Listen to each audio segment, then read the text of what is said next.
હું ગુજરાતભરના તમામ ખેડૂતોને વિનંતી કરું છું, ખાલી કપાસના ખેડૂતો દુખી છે એમ નહીં. અહીં સુરેન્દ્રનગરમાં મીઠું પકવતા ખેડૂતો, ઉત્તર ગુજરાતમાં બટાકા પકવતા ખેડૂતો, દક્ષિણ ગુજરાતમાં શેરડીના ખેડૂતો, મધ્ય ગુજરાતમાં તમાકુ પકવતા ખેડૂતો, પશુપાલકો, દરેકની સાથે એક યા બીજી રીતે કડદો થઈ રહ્યો છે. સહકારી મંડળીમાંથી લોન ઉઠાવો કે ન ઉઠાવો, તમારા નામના બિલ બની જાય અને ખેડૂતોના નામે 7/12માં બોજા પાડી દે. મંડળીમાં બેઠેલા માણસો કરોડોનું ખેડૂતોનું કરી નાખે અને તમે રાવ લઈને જાઓ ક્યાં? તમે દવા લેવા જાઓ તો કડદો થાય, ખાતરમાં કડદો, માલ પકવીને વેચવા જાઓ તો કડદો, ફરિયાદ કરવા જાઓ તો કડદો.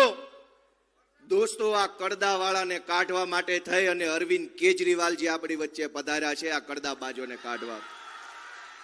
મિત્રો, આ ખેડૂતોની લડાઈ છે. ભાજપને તકલીફ શું વાતની છે કે જ્યારથી વિસાવદર વિધાનસભાની ચૂંટણીની અંદર વિસાવદરના અમારા ક્રાંતિકારી ખેડૂતોએ ધડાધડ ઝાડુ દબાવ્યું અને આ લોકોના મોઢા કાણે આવ્યા હોય એવા કરી નાખ્યા, અને ત્યારથી આ લોકો ઉશ્કેરાયેલા છે.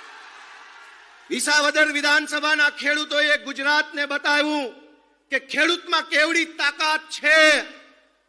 ઝાડા થઈ ગયા ભાજપ વાળાને વિસાવદર પછી, પણ આપણે ત્યાં ભાભલા કહી ગયા છે કે ઝાડા થઈ ગયા હોય તો ચડિયું બદલે મેળ ન પડે, દવા કરવી પડે.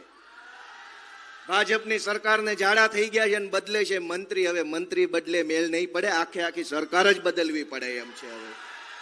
હવે બે પાંચે મેળ નહીં પડે. વિસાવદર વિધાનસભાના ખેડૂતોનો હું આભાર વ્યક્ત કરું છું.